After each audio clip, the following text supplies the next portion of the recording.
Hello friend, स्वागत है आपका आपके यूट्यूब चैनल जीएस वनली में। हम हैं जीएस वनली मतलब जीएस मास्टर। इस चैनल पर रोज़ आपको जीएस जीके की एक वीडियो प्रोवाइड कराई जाती हैं आगामी परीक्षाओं को देखते हुए, ताकि एग्ज़ाम में जीएस जीके पोर्शन से आपका कोई भी प्रश्न ना छूटे। अब जीएस की वजह से आपका सिलेक्शन नहीं रुकेगा। जीएस वनली का है एकमात्र सपना, हर घर में हो सरकारी नौकरी अपना। आज हम पढ़ेंगे संविधान में अनुच्छेद और अनुसूची के सभी मुख्य और आज तक विभिन्न परीक्षाओं में पूछे हुए प्रश्न। तो चलिए शुरू करते हैं, बढ़ते हैं हम अपने पहले प्रश्न की ओर। क्वेश्चन नंबर पहला देखिएगा, भारतीय संविधान में कितने अनुच्छेद हैं? ये संविधान में जब भी अनुच्छेद और अनुसूची की बात आएगी तो सबसे पहला क्वेश्चन आपका यहीं से उठता है कि भारतीय संविधान में कितने अनुच्छेद हैं। ऑप्शन देखिए, 300 अनुच्छेद, 350 अनुच्छेद, 400 से अधिक, 500 अनुच्छेद। तो जो इसका सही आंसर होगा वो होगा 400 से अधिक अनुच्छेद। ठीक, थोड़ा ब्रीफ में जानिए। भारतीय संविधान में 400 से अधिक अनुच्छेद हैं और आज इनकी संख्या लगभग 450 पहुंच चुकी है। कितनी? 450 पहुंच गई है। परंतु यह सभी मूल अनुच्छेदों के साथ उपखंड करके जोड़े गए हैं। जैसे मान लीजिए 371 क, तो वो हो गया 371 ख, 371 ग, 371 घ आदि के रूप में जोड़े हुए हैं, जबकि मूल संविधान में केवल 395 ही अनुच्छेद हैं। ठीक, बढ़ते हैं प्रश्न नंबर 2 की तरफ। भारतीय संविधान में आरंभ में कितने अनुच्छेद थे? ये भी मोस्ट इंपॉर्टेंट क्वेश्चन है कि भारतीय संविधान में आरंभ में कितने अनुच्छेद थे। ऑप्शन देखिए, 420, 380, 270, 395। तो भारतीय संविधान में आरंभ में 395 अनुच्छेद थे, जो अब बढ़कर लगभग 450 तक पहुंच गए हैं। लेकिन मूल जो अनुच्छेद है वो 395 ही हैं। इसमें क ख करके बढ़ाया गया है। ठीक, बढ़ते हैं प्रश्न नंबर 3 की तरफ। वर्तमान में भारतीय संविधान में गणना की दृष्टि से कुल अनुच्छेद और अनुसूचियां हैं। ये भी मोस्ट इंपॉर्टेंट क्वेश्चन है। देखिएगा, वर्तमान में भारतीय संविधान में गणना की दृष्टि से कुल कितने अनुच्छेद और अनुसूचियां हैं? ऑप्शन देखिए, 390 अनुच्छेद और 5 अनुसूचियां। ऑप्शन देखिए, 2, 395 अनुच्छेद और 12 अनुसूचियाँ, 395 अनुच्छेद और 8 अनुसूचियाँ। इनमें से कोई नहीं। तो जो इसका सही ऑप्शन होगा वो होगा 395 अनुच्छेद और 12 अनुसूचियाँ। ठीक, तो संविधान के मूल पाठ में जो है वो 22 भाग हैं। ठीक, 22 भाग, 395 अनुच्छेद और 8 अनुसूची थी। ठीक, संशोधनों के द्वारा कुछ नए अनुच्छेद भी जोड़े गए हैं और कुछ अनुच्छेद जो हैं निकाले भी गए हैं। जैसे मान लीजिए 371 था तो उसे क्या बना दिया गया? 371 क, 371 ख, 371 ग के रूप में बढ़ाया गया है। लेकिन मूल अनुच्छेद कितने हैं? 395। ठीक, बढ़ते हैं प्रश्न नंबर 4 की तरफ। भारतीय संविधान में कितने भाग हैं? ये भी मोस्ट इंपॉर्टेंट क्वेश्चन है कि भारतीय संविधान में कितने भाग हैं। ऑप्शन देखिए, 21 भाग, 22 भाग, 25 भाग, 27 भाग। तो जो इसका सही आंसर होगा वो होगा भारतीय संविधान में 22 भाग हैं। कितने? 22 भाग हैं। ठीक, भारतीय संविधान में संशोधन द्वारा अनुच्छेद जोड़े जाते हैं और उन्हें मूल अनुच्छेदों में उपखंड के रूप में समायोजित किया जाता है। तो भारतीय संविधान में कितने अनुच्छेद हैं? 395। और भारतीय संविधान में कितने भाग हैं? तो 22 भाग हैं। बढ़ते हैं प्रश्न नंबर 5 की तरफ। भारतीय संविधान में कुल अनुसूचियां हैं। ये भी मोस्ट इंपॉर्टेंट क्वेश्चन है कि भारतीय संविधान में कुल अनुसूचियां कितनी हैं। ऑप्शन देखिए, 12, 8, 16, 10। तो कितनी अनुसूचियां हैं? 12। ठीक, भारतीय संविधान में कुल कितनी अनुसूचियां हैं? 12।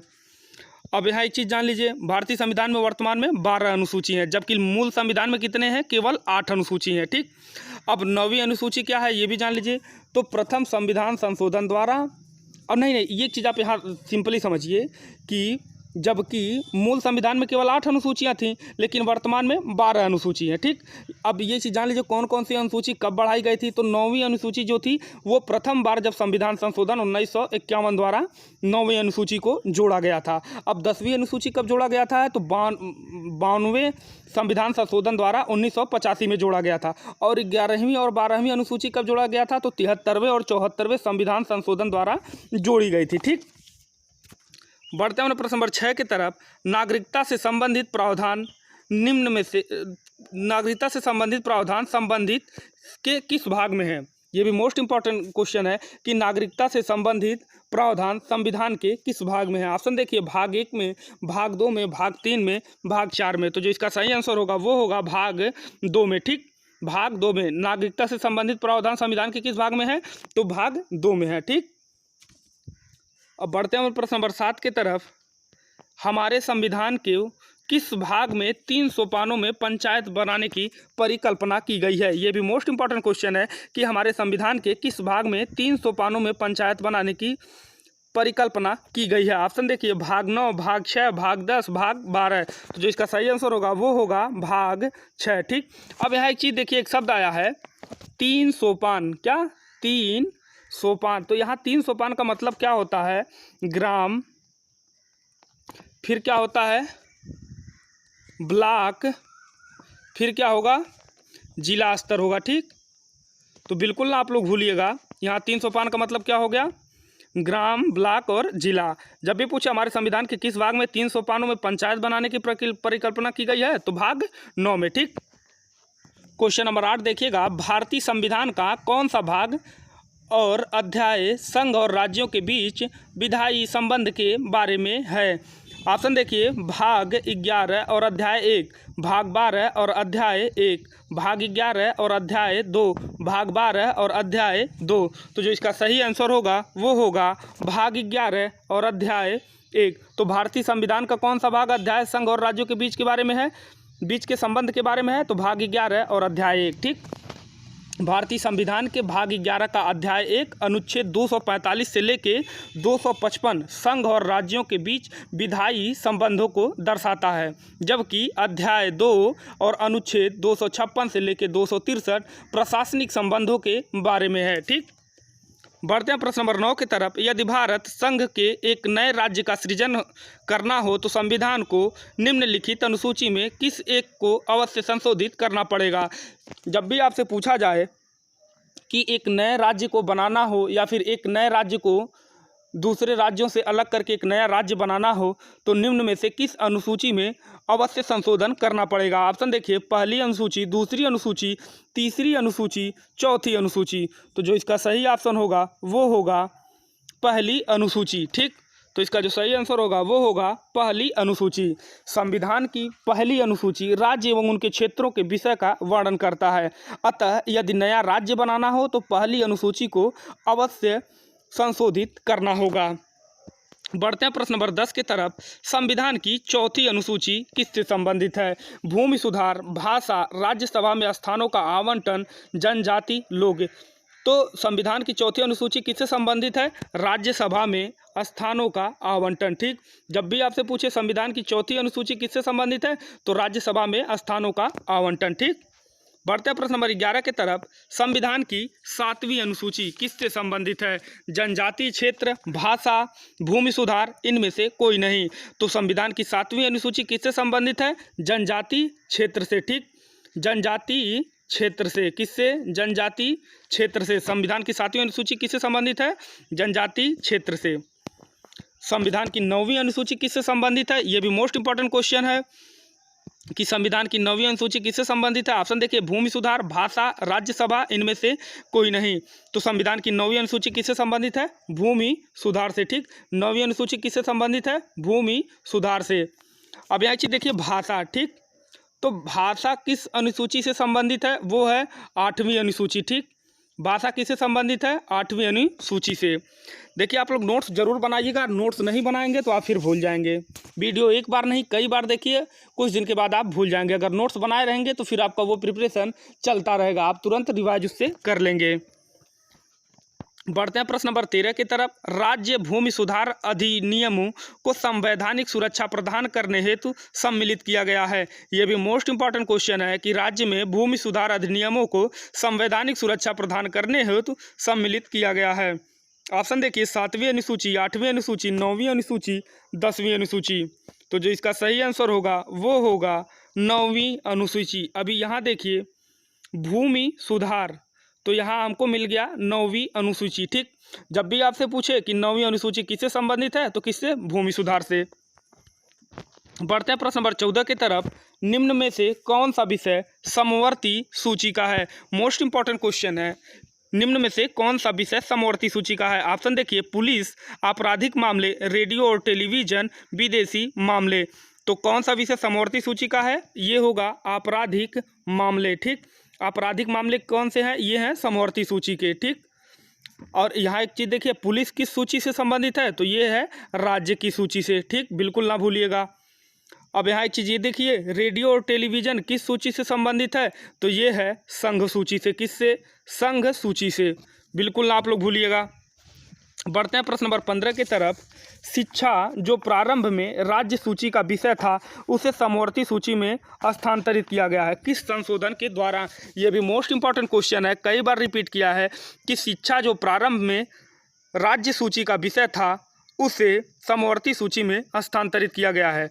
ऑप्शन देखिए, 24वें संशोधन, 25वें संशोधन, 42वें संशोधन, इनमें से कोई नहीं। तो 42वें संशोधन के तहत शिक्षा जो कि राज्य सूची का विषय था, जो कि राज्य सूची का विषय था, किसका? राज्य सूची का विषय था, उसको समवर्ती सूची में स्थानांतरित किया गया है। बढ़ते हैं प्रश्न नंबर 16 की तरफ। भारत के संविधान में निम्नलिखित में से कौन सी एक अनुसूची में दल बदल विरोधी कानून का विषयक प्रावधान है? यह भी मोस्ट इंपॉर्टेंट क्वेश्चन है कि भारत के संविधान की निम्नलिखित में से कौन सी एक अनुसूची में दल बदल विरोधी कानून विषयक प्रावधान है? ऑप्शन देखिए, दूसरी अनुसूची, 5वीं अनुसूची, 8वीं अनुसूची, 10वीं अनुसूची। जो इसका सही आंसर होगा वो होगा 10वीं अनुसूची। ठीक, तो भारत के संविधान के निम्नलिखित में से कौन सी एक अनुसूची में दल बदल की विरोधी आवश्यक कानून विषयक प्रावधान है? तो किसमें? 10वीं अनुसूची में। जब भी आपसे पूछे दल बदल विरोधी कानून विषयक किसमें प्रावधान है, तो 10वीं अनुसूची में। बढ़ते हैं प्रश्न नंबर 17 की तरफ। भारतीय संविधान की 7वीं अनुसूची के अंतर्गत संघ सूची में निम्न में से किसका उल्लेख नहीं है? ये भी मोस्ट इंपॉर्टेंट क्वेश्चन है कि भारतीय संविधान की 7वीं अनुसूची के अंतर्गत संघ सूची में निम्न में से किसका उल्लेख नहीं है? ऑप्शन देखिए, बैंकिंग, जनगणना, बीमा, गैस। तो बैंकिंग भी है, जनगणना भी है, बीमा भी है, गैस नहीं है। तो जो इसका सही आंसर होगा वो होगा गैस। तो भारतीय संविधान की 7वीं अनुसूची के अंतर्गत संघ सूची में किसका उल्लेख नहीं है? गैस का। बढ़ते हैं प्रश्न नंबर 18 की तरफ। निम्न में से कौन सा विषय भारतीय संविधान की संघ सूची से संबंधित है? मोस्ट इंपॉर्टेंट क्वेश्चन है कि निम्न में से कौन सा विषय भारतीय संविधान की संघ सूची से संबंधित है? ऑप्शन देखिए, रक्षा, रेलवे, वैदेशिक मामले, कृषि। तो जो इसका सही आंसर होगा वो होगा कृषि। ठीक, कृषि। तो कौन सा विषय भारतीय संविधान की संघ सूची से संबंधित है? संघ सूची से संबंधित नहीं है, कृषि। बढ़ते हैं प्रश्न नंबर 19 की तरफ। आप लोग नोट्स जरूर बनाइएगा, जितना मैं बता रहा हूं उन सबको नोट्स में जरूर लिख लीजिएगा, उससे बाहर आपको क्वेश्चन कुछ नहीं एग्जाम में देखने को मिलेंगे। प्रश्न नंबर 19 देखिएगा, सरकारों द्वारा शुल्क एवं कर लगाने का अधिकार संविधान की किस अनुसूची में उल्लेखित है? ये भी मोस्ट इंपॉर्टेंट क्वेश्चन है कि टैक्स जो गवर्नमेंट लगाती है वो किस संविधान की अनुसूची में उल्लेखित है? 6वीं अनुसूची, 7वीं अनुसूची, 8वीं अनुसूची, 10वीं अनुसूची। तो जो इसका सही आंसर होगा वो 7वीं अनुसूची होगा। ठीक, सही आंसर क्या होगा? 7वीं अनुसूची। जब भी आए टैक्स, कर गवर्नमेंट किस अनुसूची के तहत लगाती है? तो किसके? 7वीं अनुसूची के तहत। बढ़ते हैं प्रश्न नंबर 20 की तरफ। संविधान की 6वीं अनुसूची किस राज्य में लागू नहीं होती? यह भी मोस्ट इंपॉर्टेंट क्वेश्चन है कि संविधान की 6वीं अनुसूची किस राज्य में लागू नहीं होती? ऑप्शन देखिए, असम, त्रिपुरा, मेघालय, मणिपुर। तो जो इसका सही ऑप्शन होगा वो होगा मणिपुर। तो 6वीं अनुसूची कहाँ लागू नहीं होती है? तो मणिपुर में लागू नहीं होती है। 6वीं अनुसूची क्या है ये भी जान लीजिए। तो 6वीं अनुसूची जनजाति क्षेत्रों के विषय में दर्शाता है। ठीक, तो मणिपुर में ये लागू नहीं होता है। बढ़ते हैं प्रश्न नंबर 21 की तरफ। प्रश्न नंबर 21 से 26 जो हैं अति महत्वपूर्ण अनुच्छेद जो परीक्षाओं में बार बार पूछे जाते हैं।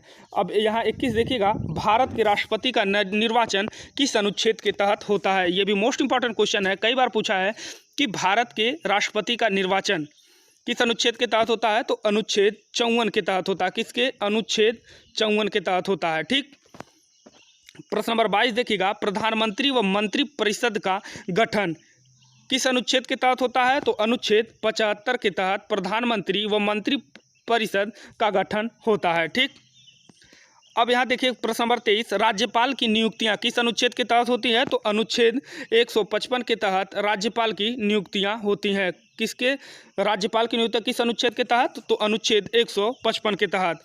अब यहाँ देखिएगा वित्त आयोग किस अनुच्छेद के तहत है? तो अनुच्छेद 280। ठीक, अनुच्छेद 280 के तहत वित्त आयोग का गठन है।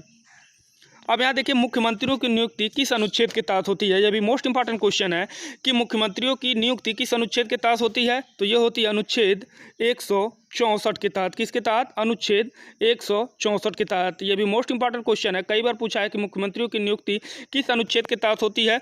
तो अनुच्छेद 164 के तहत होती है।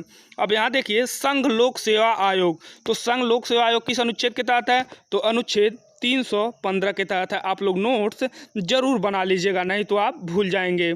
तो संघ लोक सेवा आयोग 315 अनुच्छेद के तहत। ठीक, ये हम लोग का लास्ट क्वेश्चन था। अगर वीडियो आपको थोड़ा सा भी अच्छा लगा हो तो चैनल को लाइक, शेयर और सब्सक्राइब जरूर करिएगा। बेल आइकन भी प्रेस कर लीजिएगा ताकि वीडियो का नोटिफिकेशन आपको मिलता रहे जिद सिलेक्शन तक। Daily 1 video question from direct exam. कल फिर मिलते हैं एक नए और इम्पोर्टेंट वीडियो के साथ। तब तक आप बने रहिए GS Only के साथ। Please like, share and subscribe.